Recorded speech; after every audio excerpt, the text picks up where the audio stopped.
At the time of the 300th cycle of this world, the two moons shall unite and summon forth the rodent god and his evil spawn to deliver plague and pestilence upon the land named Lustria.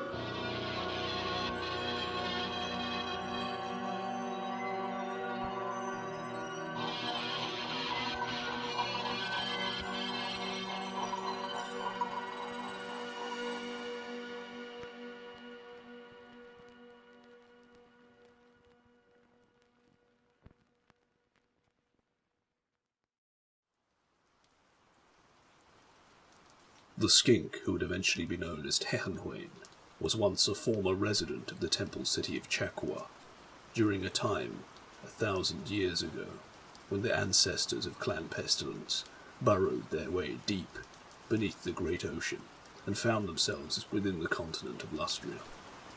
From here, tropical disease spread amongst their ranks, and in a bid to save their worthless lives, they gave themselves up to their vile god as vessels of his destruction.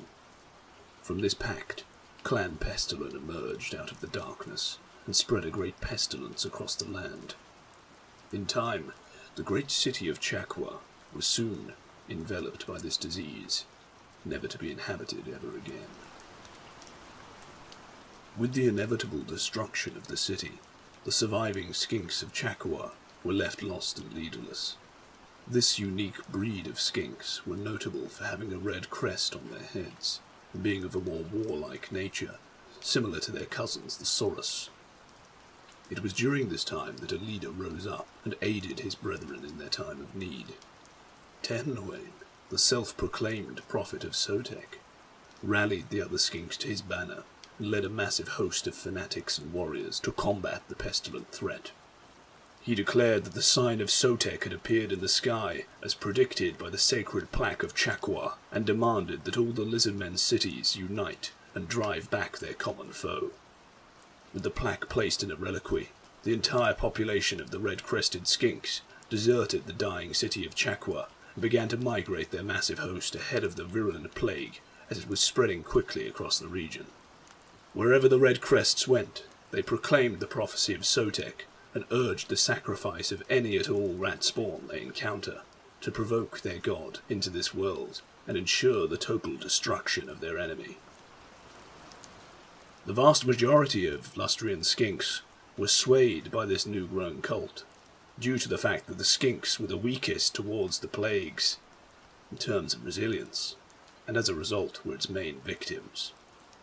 Tehenhauin and his red crest proliferated the cult of Sotek, leading their own personal armies to combat the Skaven wherever they found them. This was a period of total war spanning the entire continent of Lustria, with an uncountable number of cities having been relieved from both siege and disease by the red host of Tehenhauin.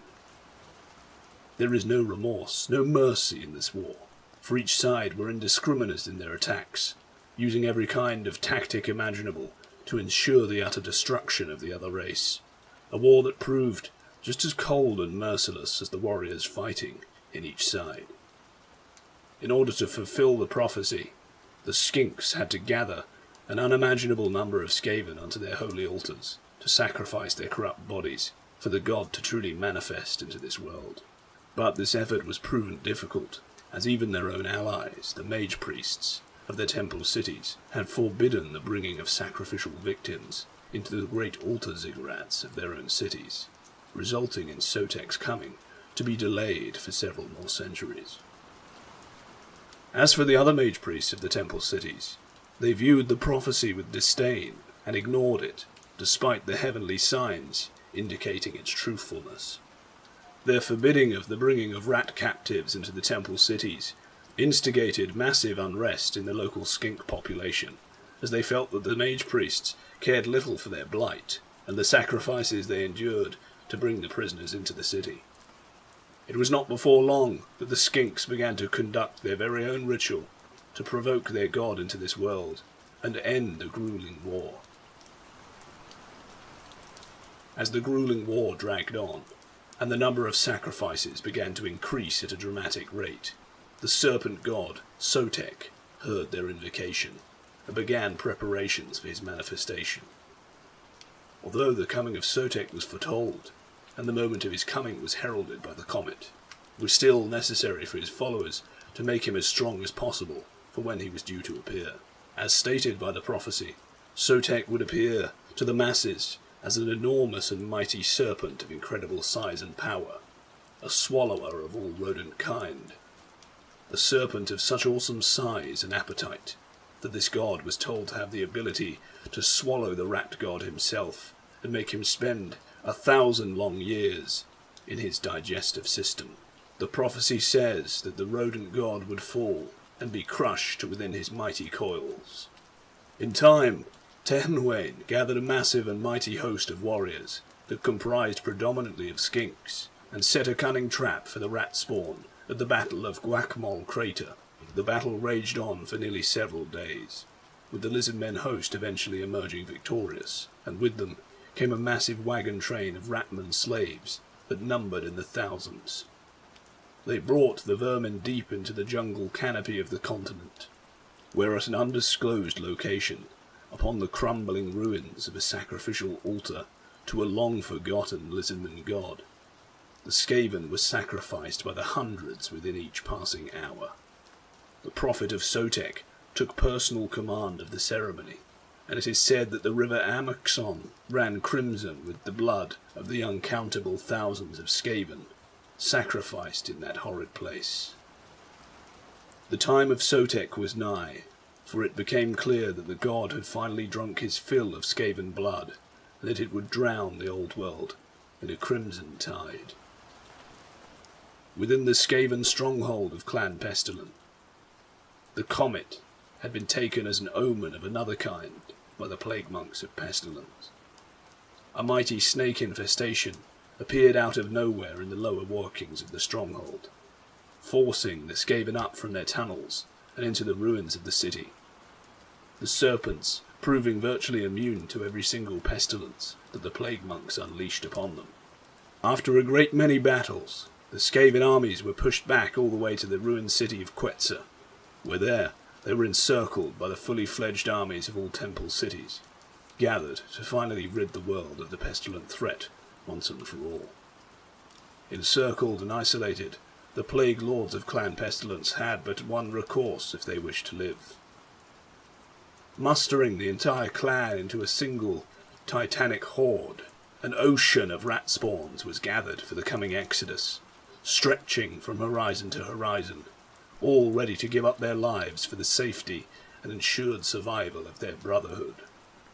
With the command issued, the Plague Lords led their entire clan in a breakout that smashed through the entire Lizardmen armies, making a breach from which the entire horde swept out and made course to open sea. This massive exodus was a war in itself. Every step of the way was a massive battle, for the Lizardmen fought with a savage zeal, unsurpassed by any before them. For each and every one of them knew that they would never get a better chance to wipe out the rat spawn from the face of the world, once and for all. The final battle was brought upon the vitrified shores of the fuming Serpent Island, where the clan began construction of a rotting fleet of ships to bear them across the Southlands and salvation from the snake spawns. The snakes and lizardmen crushed the last of the Skaven forces, defending the shores of their comrades to board the ships, but it was too late, for much of the ships were able to flee the scene, and the time of ultimate triumph was finally lost to the lizardmen, once and for all. But Sotek was not disturbed by this, as the serpent dove into the sea after the rats and pursued them across the world, all the way to the Southlands. It is also said that from the Southlands he slithered into the depths of the earth in his relentless pursuit of the Skaven, and now lurks there, feeding endlessly on their kin and protecting his people from their menace forever. Such is the myth of Sotek, and his ascension to godhood.